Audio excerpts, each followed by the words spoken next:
A ofensiva de Israel aos países árabes ganhou uma nova vítima, com os recentes bombardeios aéreos no Líbano. Em nome da luta contra o grupo Hezbollah, Israel tem atacado países vizinhos no Oriente Médio, patrocinando uma onda de assassinatos a civis, entre eles mulheres, crianças e idosos. Diversos organismos internacionais condenaram o ataque de Israel, sob o comando do líder de extrema-direita, Benjamin Netanyahu. O chefe da diplomacia europeia alertou que o conflito pode mergulhar o Oriente Médio numa guerra total. O presidente Lula também se posicionou contra o conflito durante o discurso de abertura na Assembleia Geral da ONU. Antes do Líbano, Israel já tinha atacado o Irã e vem promovendo um verdadeiro massacre em Gaza, matando milhares de palestinos e pedindo a saída deles das regiões bombardeadas.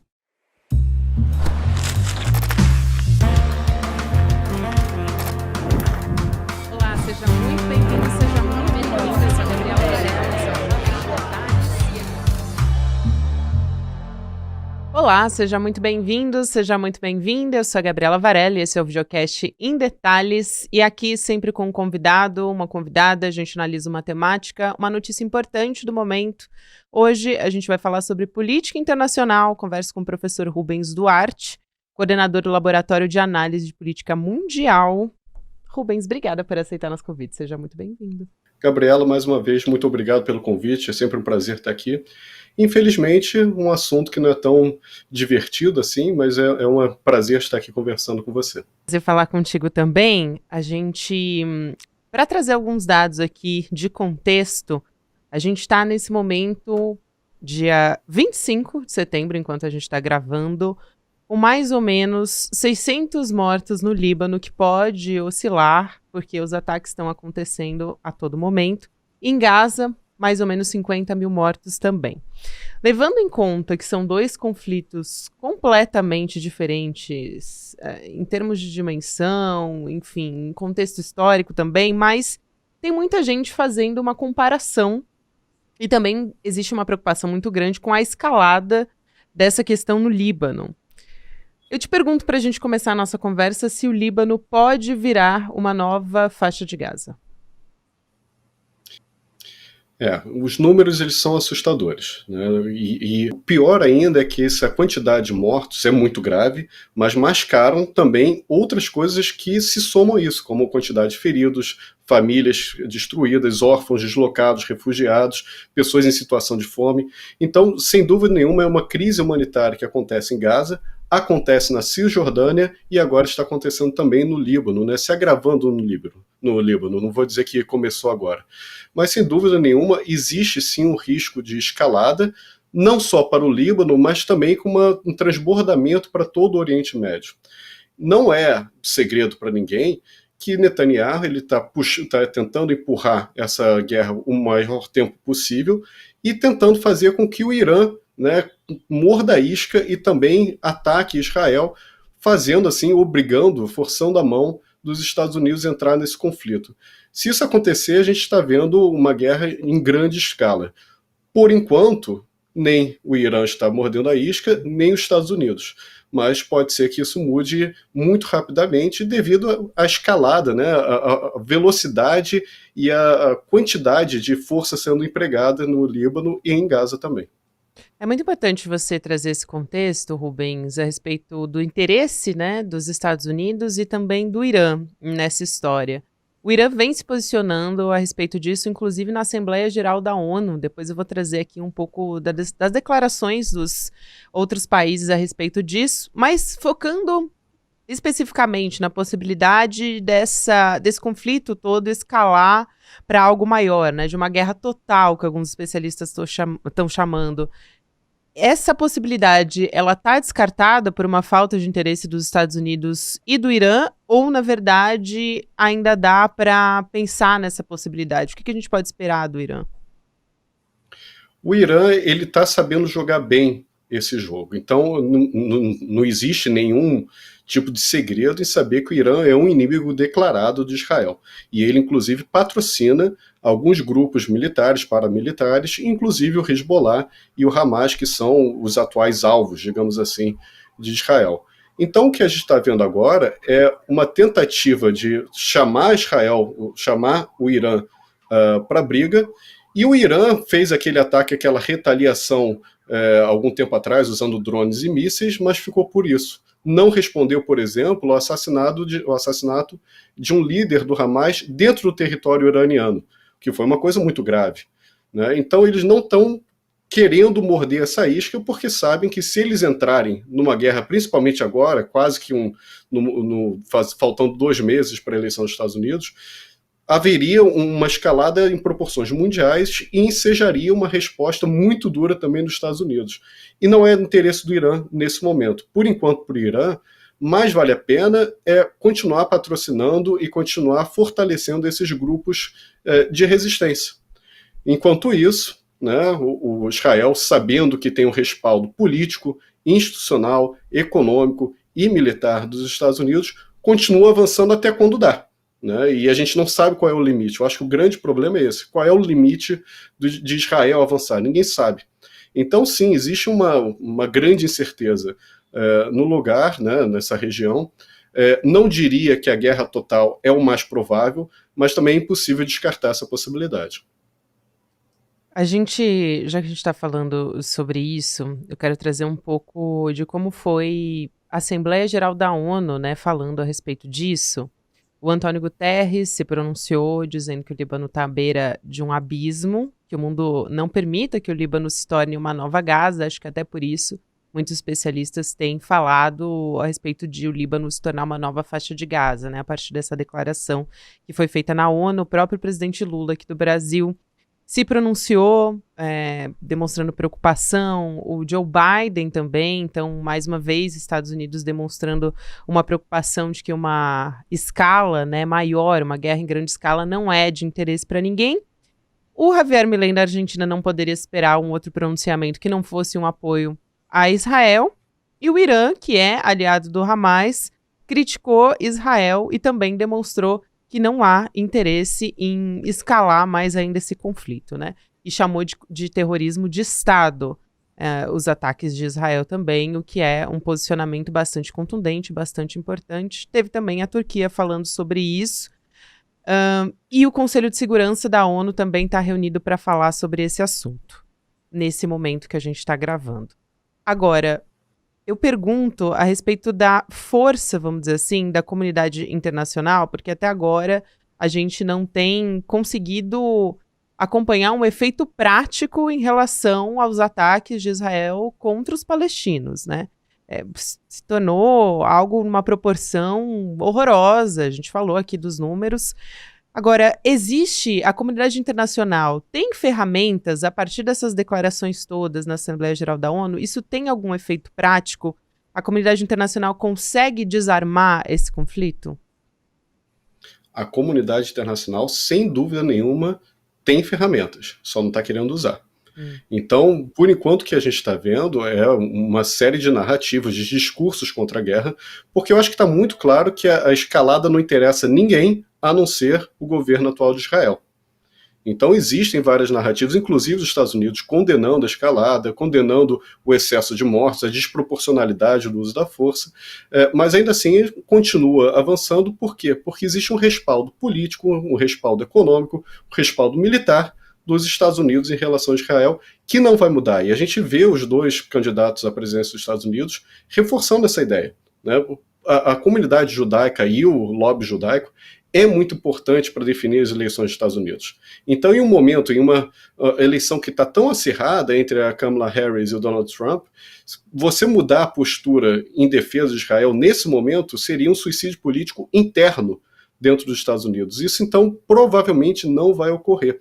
Então, sabendo dessa situação, sabendo dessa conjuntura, a gente vê o governo, né, de Israel, de Benjamin Netanyahu, aproveitando essa, digamos, carta branca.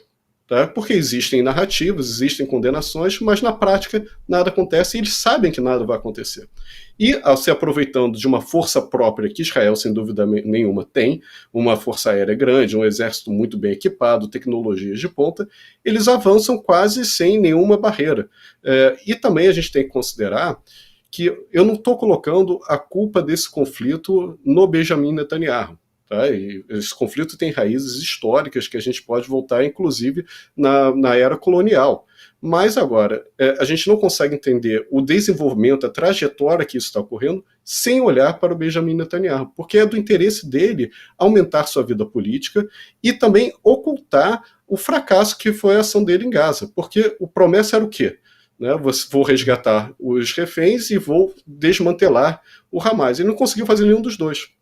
E, ao mesmo tempo, ele consegue simplesmente ignorar, né, e consegue, vamos dizer, minar todos os acordos de paz, de cessar-fogo que o Hamas tentava fazer, por intermediando outros terceiros, né, como o Catar e os Estados Unidos. Ele consegue simplesmente minar esses acordos para continuar a sua campanha militar, o que dá sobrevida ao seu partido no governo.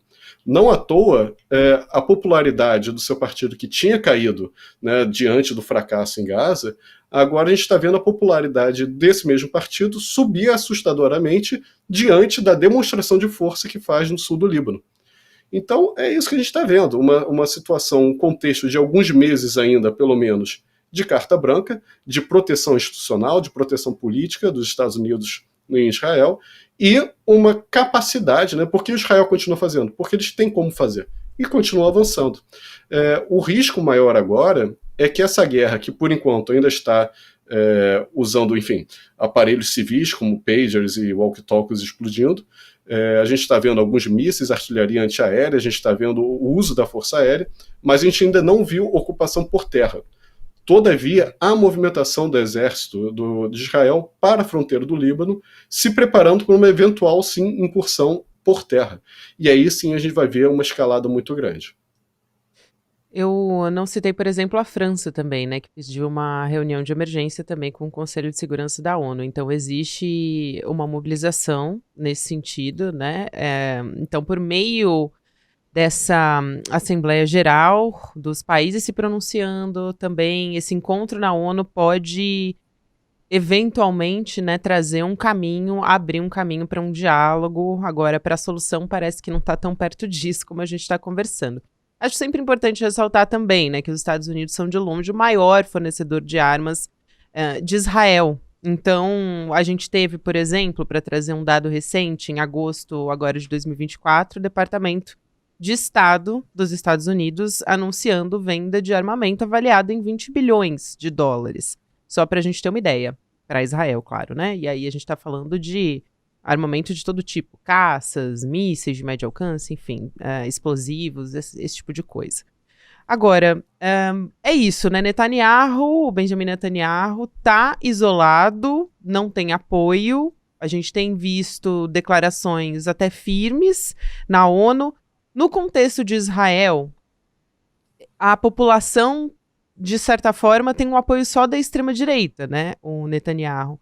Como é que fica a situação do Netanyahu nesse contexto, Rubens, levando em consideração que, de fato, ele não tem apoio de outros países para dar continuidade? O que explica, né, ele manter essa posição e, mais do que isso, começar a avançar para uma escalada ainda maior? Qual é o interesse dele no Líbano, né? A gente tem que dividir em duas, né, essa resposta. Primeiro, do apoio internacional. Você citou a França e outros países europeus que, de fato, mudaram muito sua narrativa a partir dos números assustadores que aconteceram em Gaza. Muito embora esteja acontecendo muita coisa também na Cisjordânia e os holofotes não estão indo para lá, o que é super preocupante. Mas agora mudou um pouco a narrativa. Todavia, essa mudança de narrativa, essa mudança mais ou menos que aconteceu nos votos no Conselho de Segurança, não reflete uma mudança total de postura, como a gente pode ver, por exemplo, na punição institucional que uma parlamentarista recebeu na Assembleia Nacional da França por levantar uma bandeira da Palestina no meio de uma ação, enquanto que parlamentaristas que estavam lá usando um pin da bandeira de Israel não foram punidos. A gente vê algumas manifestações populares na Alemanha em prol, né, defendendo o direito dos palestinos de sobreviver e sendo reprimidas pela polícia de uma forma muito forte. Então, sim, a gente vê uma mudança né, em geral, mas ainda é uma mudança acanhada, uma mudança que não foi refletida ainda na prática, no poder político, no poder econômico, no poder bélico.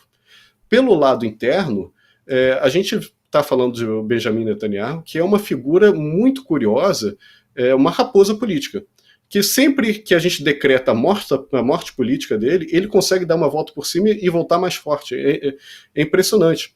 Então a gente estava vendo, principalmente depois das incursões em Gaza, e ficar claro, né, que o objetivo de destruir Hamas não seria atingido, o objetivo de resgatar os reféns sem o acordo não seria atingido.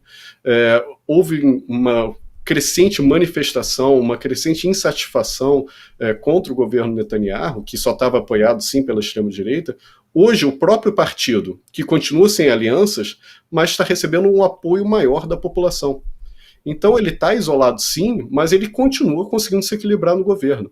Por quanto tempo? Não sabemos. E quanto mais ele conseguir prolongar essa guerra, significa que ele vai continuar com um tempo que ele tem mais poderes, mais instrumentos em suas mãos para conseguir se manter no poder e fazer as alianças, né? Porque quem tem o controle da máquina governamental tem capacidade maior de fazer alianças, de comprar apoio, de barganhar, de negociar.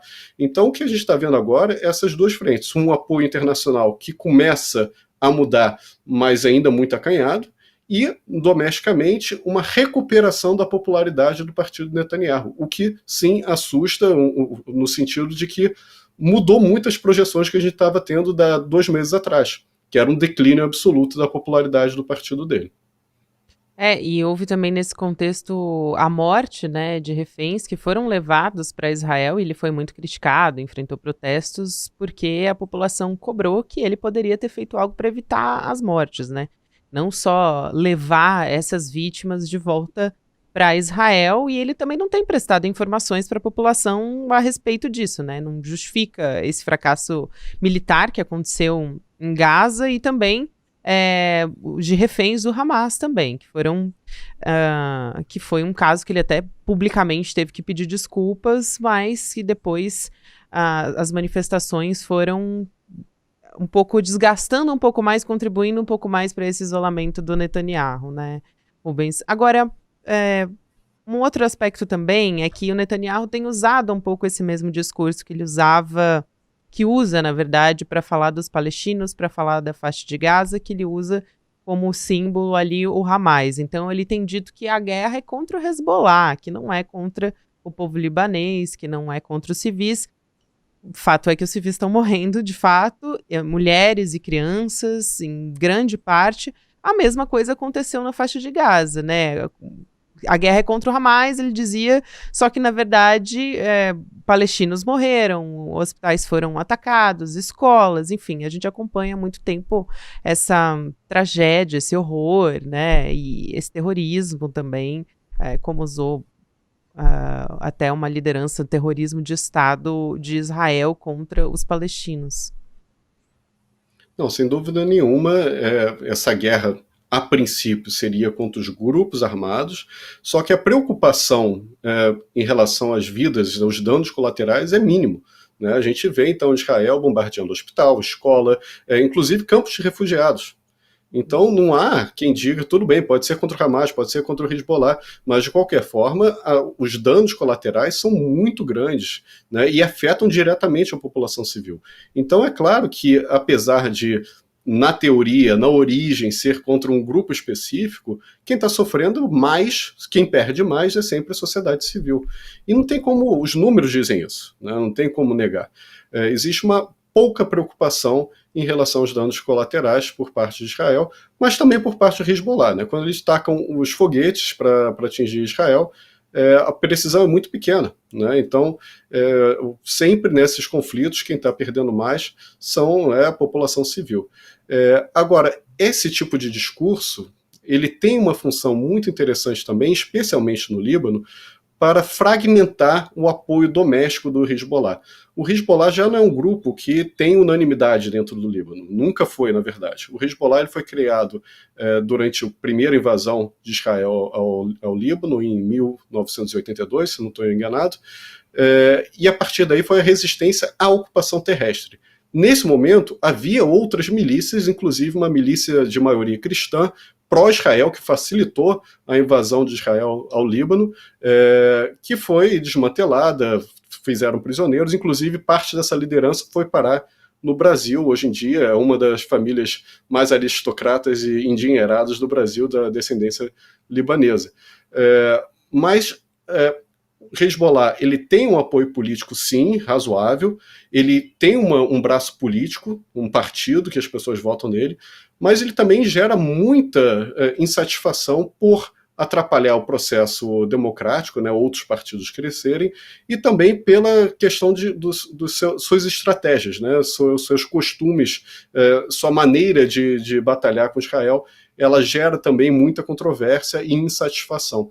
Então, quando Israel diz que a guerra é contra o Hezbollah e não contra o Líbano, o que o governo de Israel quer fazer é fomentar essa divisão interna e, com isso, enfraquecer a resistência que vai encontrar diante de uma guerra com o Líbano, diante de uma guerra com o Hezbollah. Até porque a gente teve dias mais sangrentos entre Israel e o Líbano, quase décadas, né? Falando aqui, conflito em 2006. Então, tem bombardeios muito intensos acontecendo ali na região de Beirute, em um vale próximo também. Então, como a gente está falando aqui, é uma situação muito grave. Eu quero saber o que tem feito o governo libanês nesse caso. Acho que vale a pena explicar um pouco o contexto ali, porque até onde ele consegue agir, né? Pergunto se tem condições de sustentar até um conflito, até porque qual é o poderio militar do Líbano, né? Ele é praticamente inexistente, até por isso existe o Hezbollah, porque o Líbano tem um poder que é de polícia, né? Assim, armas muito inferiores, levando em consideração o poderio militar.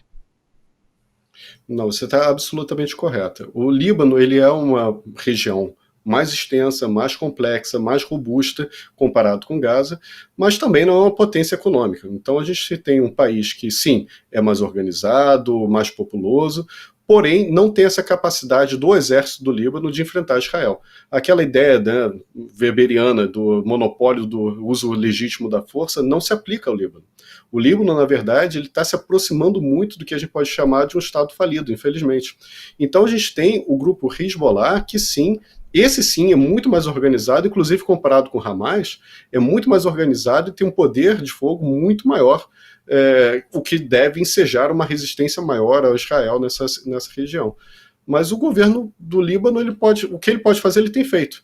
Né, denunciar internacionalmente, pedir, né, publicamente ajuda às potências ocidentais para intervir, não deixar o avanço de Israel, pedir ajuda para controlar o Hezbollah, e é isso que ele pode fazer. Infelizmente está um pouco com as mãos amarradas, porque não tem capacidade econômica, não tem capacidade política e muito menos bélica para fazer frente tanto a Israel quanto ao próprio Hezbollah, que atua principalmente na parte do sul do país.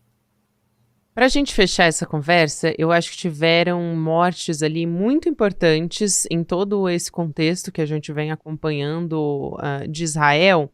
Teve o assassinato do Ismael Haniyeh, que era uma liderança importante do braço político do Hamas, que vinha negociando por um acordo de paz na região. Também a gente teve o assassinato do comandante militar do Hezbollah em Beirute, né, o Ibrahim Akil. Então, quanto a essas mortes, né, esses assassinatos contribuíram, melhor dizendo, para uma escalada desse conflito?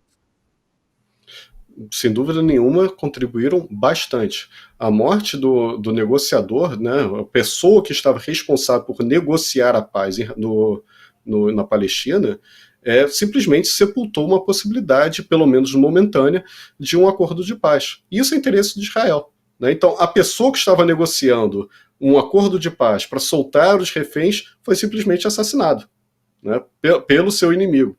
Então isso dificulta muito e, obviamente, ninguém faria essa atitude sem saber que isso escalaria a situação, se tivesse um real interesse de negociar a paz. Em relação às mortes do Hezbollah, não é só uma ou outra liderança, tá? São muitas lideranças que estão sendo mortas todos os dias. Então, os generais, principalmente de categoria, digamos assim, equiparando com Exército Brasileiro, os generais de divisão, eles estão sendo alvo claro, né? Eles já morreram mais de 20, 30. Então, o que eles estão querendo fazer também é deixar o Hezbollah sem liderança, o que pode sim dificultar a organização do Hezbollah em uma possível ofensiva ou contraofensiva, mas também deixa um vácuo de poder para que surjam outras lideranças até mais radicais. Então a gente tem que saber quem é que vai superar, quem é que vai ocupar esse espaço que está sendo aberto no Hezbollah. Mas, se você me permitir, Gabi, para o nosso papo não ficar sempre, né, nesse momento só no pessimismo, a gente tem que lembrar um momento simbólico que foi muito bonito. Então, o mandatário brasileiro, por tradição, ele é sempre o que fala primeiro, né? O primeiro a discursar na Assembleia Geral da ONU sempre é brasileiro, e cabe ao Brasil fazer mais ou menos um sobrevoo às questões internacionais. E é simbólico que o presidente Lula escolheu começar o discurso dele, primeira fala, foi parabenizando a presença da Palestina, da delegação da Palestina na Assembleia Geral da ONU. Não poderia ser feito de outra forma, porque o Oswaldo de Aranha, mandatário brasileiro, presidiu a reunião que criou o Estado da Palestina e o Estado de Israel, em 1947. Então é claro que o Brasil ele está comprometido com essa solução de dois Estados. Mas agora, a escolha do mandatário brasileiro abrir a Assembleia Geral ressaltando a presença do representante da missão do Estado palestino na Assembleia da ONU é simbólica. Então, demorou décadas para isso acontecer, né? Mas aconteceu. E aconteceu ontem. Então, isso também mostra que pode demorar muito, está sofrendo muito, mas existe algum tipo de avanço. Para quem quiser ver uma luz no fim do túnel, eu acho que seria essa. Acho muito importante você trazer esse contexto, até porque Israel não aplaudiu, né? Nem Israel, nem Ucrânia. Isso é muito simbólico. Exato, exatamente. Obrigada, Rubens. Mais uma vez, um prazer te receber aqui. Fica sempre o convite para você voltar. Rubens Duarte, professor, coordenador do Laboratório de Análise Política Mundial. Um abraço para você. Até mais, querido. Valeu. Muito obrigado, Gabriela. Um abraço a todas e todos que nos assistem. Muito obrigado pela audiência de vocês e até a próxima. Até mais.